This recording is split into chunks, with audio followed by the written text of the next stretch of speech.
Bonjour à tous et bienvenue dans ce nouveau topo de Olympéa. Aujourd'hui, on va parler d'une thématique hyper importante à l'hôpital qui est la maîtrise du risque infectieux.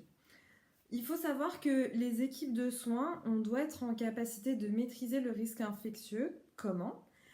En appliquant les précautions standards et les précautions complémentaires. Pour pouvoir les appliquer, il faut savoir de quoi on parle et donc ça va être l'objet des deux vidéos à venir. Aujourd'hui, on va parler des précautions standards. On va redéfinir qu'est-ce qu'on entend en fait par les précautions standards. On va parler de quand est-ce qu'il faut les appliquer. On va parler des évaluations des pratiques qu'on peut faire à l'hôpital pour savoir si le socle de base est maîtrisé. Et on va parler également de la place du patient et de sa famille dans la maîtrise du risque infectieux parce que, encore une fois, on a vu que le patient, il doit être acteur de sa prise en soins et donc il a aussi son rôle à jouer. C'est parti. Alors, on va donc définir ce que sont les précautions standards. Je vais prendre mon petit manuel de la certification parce que je trouve que la définition, elle est hyper parlante.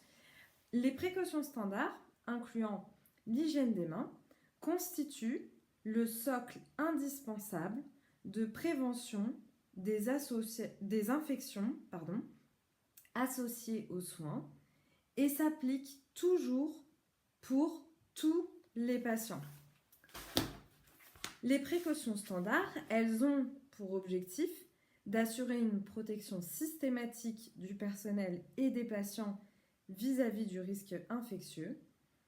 Elles constituent la base de la protection de transmission de micro-organismes. Ok ? Donc en fait, il faut vraiment se dire que les précautions standards, c'est un ensemble de mesures qui permettent de protéger les patients et de nous protéger aussi nous contre la transmission croisée. Si j'ai un patient qui a une infection quelconque, que je vais toucher le patient, que je ne me fais pas une hygiène des mains et que je vais chez le patient voisin, et ben en fait, je peux le contaminer de cette manière-là, ce qu'on appelle les manières manuportées. Donc, les précautions standards, il y a différents socles, en fait. Elles sont constituées de différentes actions. Parce que nous, on est des gens d'action, ok ? Donc, la première chose, la base de la base, connue de tous, on a tous vu les petits savons avec écrit « Je suis ton meilleur ami contre les maladies », c'est l'hygiène des mains. Ok ? Donc, premier pilier des précautions standards, c'est l'hygiène des mains. Ok, alors à l'hôpital, on peut avoir, je sais pas, une étudiante infirmière qui dit entre le lavage des mains avec eau savon et la solution hydroalcoolique, c'est quoi le mieux? Alors, ce qu'il faut savoir, c'est que la friction avec le gel, la solution hydroalcoolique, elle va être plus efficace. Mais il y a certains cas de figure qui vont nécessiter un lavage avec de l'eau et du savon. Je pense notamment aux situations où nous avons les mains souillées. Je sais pas, par exemple, vous faites une action, vous n'avez pas vu, il y avait une sécrétion sur une barrière de lit, vous avez touché. Même intuitivement, en fait, vous allez vous laver les mains parce que juste faire la solution hydroalcoolique, ça va pas suffire. Et puis, dans certains cas de figure, je pense notamment au Clostridium difficile où en 2024, on nous recommande encore de faire un lavage avec un savon, ok ? Mais on sait que la solution hydroalcoolique, elle va être plus efficace qu'un lavage simple des mains. Petite parenthèse fermée. Le deuxième pilier, ça va être les EPI. Les quoi ? Les EPI, les équipements de protection individualisés. C'est-à-dire, pour parler en langage moldu, c'est-à-dire qu'on va utiliser des équipements pour nous protéger. Un exemple tout bête, vous retirez un redon, ok ?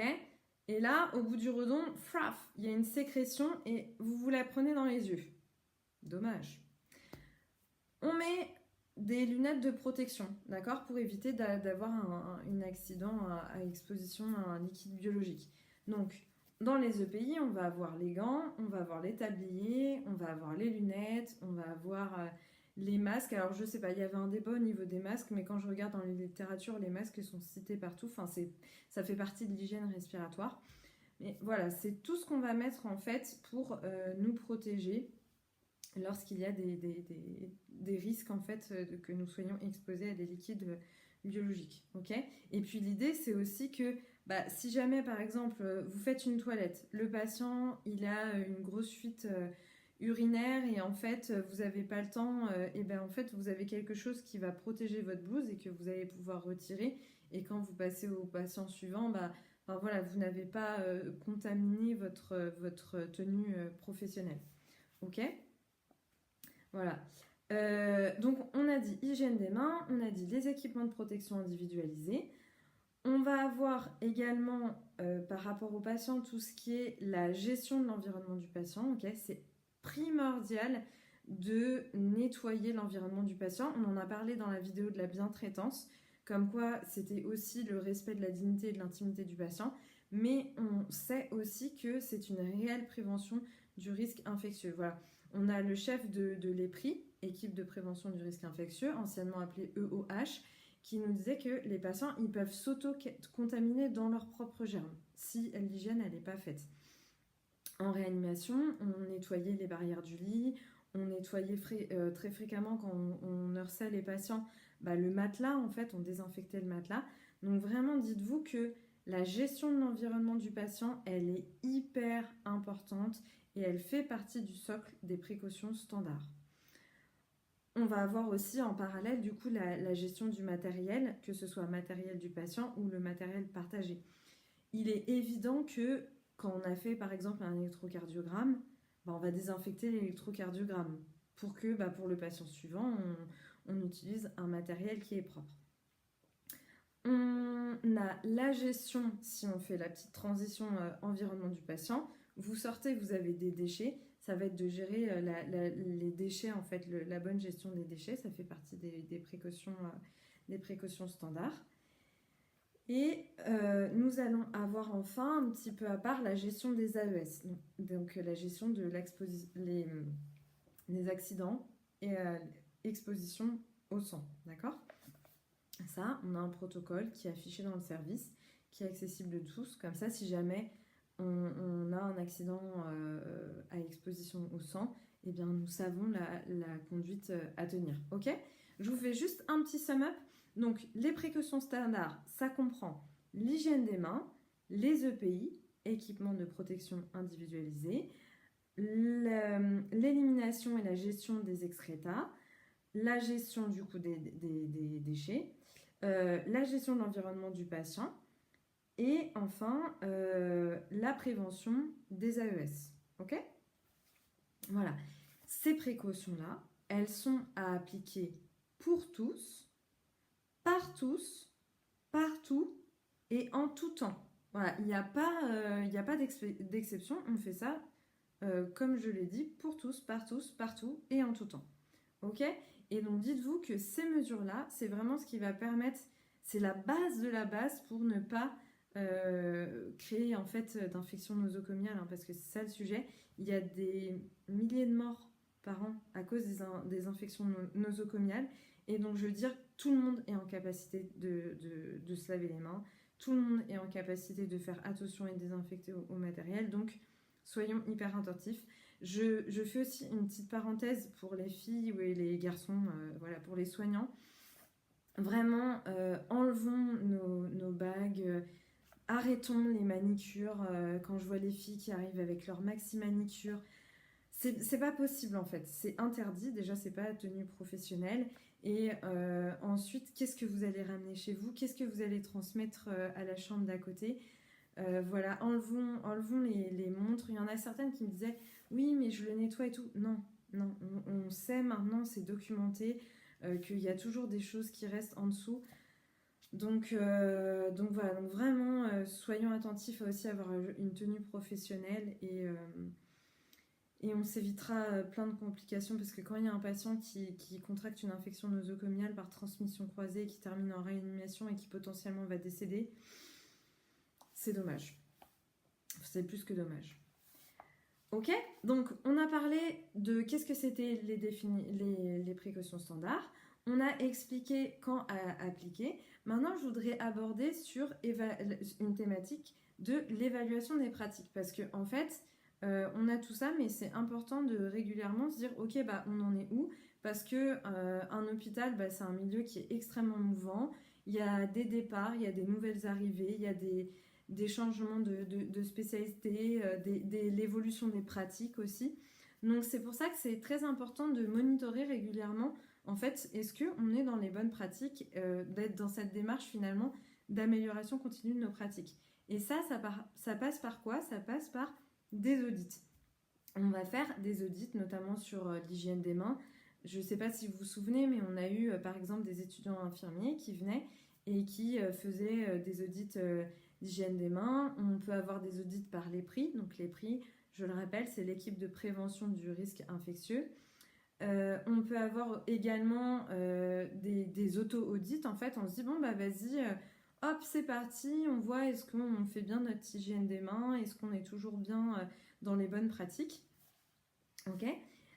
Et ça peut être aussi les audits sur la gestion des excrétas. Voilà. Parce que le matériel évolue. Avant, on avait les pistolets simples. Maintenant, on a des nouveaux carry bags. On a du nouveau matériel qui nous a été proposé. Et on voit, bah, est-ce que ça convient à notre patientèle? Est-ce que les patients, en fonction des spécialités où on est, ils arrivent à utiliser le matériel? Et de voir bah, si on est dans le juste et si, lorsqu'on élimine les excrétas, on ne fait pas de faute d'hygiène, parce que vraiment, bah, c'est notamment dans les urines et surtout dans les selles où il va y avoir des grosses concentrations de bactéries, et c'est là où on peut vraiment... où il ne faut pas faire de faute d'hygiène, encore moins. Ok. Voilà, donc ça c'est pour tout ce qui est évaluation des pratiques, et il faut savoir que dans le service, on a fait des audits, que ce soit sur l'hygiène des mains, que ce soit sur la gestion des excrétas avec notre infirmier hygiéniste notamment. Enfin, on va parler du patient. C'est hyper important, ça je pense que c'est quelque chose en fait qui nous paraît tellement évident qu'on n'y pense pas, mais de sensibiliser aussi le patient et son entourage. C'est-à-dire de dire, bah, pensez à bien vous faire une hygiène des mains. Voilà, quand il y a des familles qui arrivent, qui viennent de l'extérieur, bah, attention, là, il y a votre proche qui est fragilisé parce que, je sais pas, chimiothérapie, ou pensez à bien faire votre hygiène des mains avant de rentrer dans la chambre et en quittant la chambre. Voilà, c'est des messages de prévention tout bêtes, mais qu'il faut penser à communiquer, parce que je pense que ça nous semble vraiment, encore une fois, tellement évident que pris dans le feu de l'action, on a peut-être tendance à l'oublier, alors que c'est essentiel. Je sais qu'on a un aide-soignant qui est notre référent hygiène qui fait ça magnifiquement bien avec tous nos patients internationaux, mais voilà, ça nous concerne tous et pas uniquement le référent hygiène. Donc c'était quelque chose que je voulais vous rappeler. Voilà, cette vidéo touche à sa fin. J'espère que ça aurait pu clarifier les notions de précautions standards. Dans le prochain épisode, je vous partagerai les précautions complémentaires, parce que sinon j'ai peur que ça va faire une vidéo de 1 demi-heure, ça peut être un peu contraignant, ça peut faire vraiment beaucoup d'informations. Je vous remercie de votre attention comme toujours, et puis bah, je vous dis à bientôt. Luttons contre les infections nosocomiales de manière active et proactive. Je vous dis à bientôt pour une nouvelle vidéo. Ciao!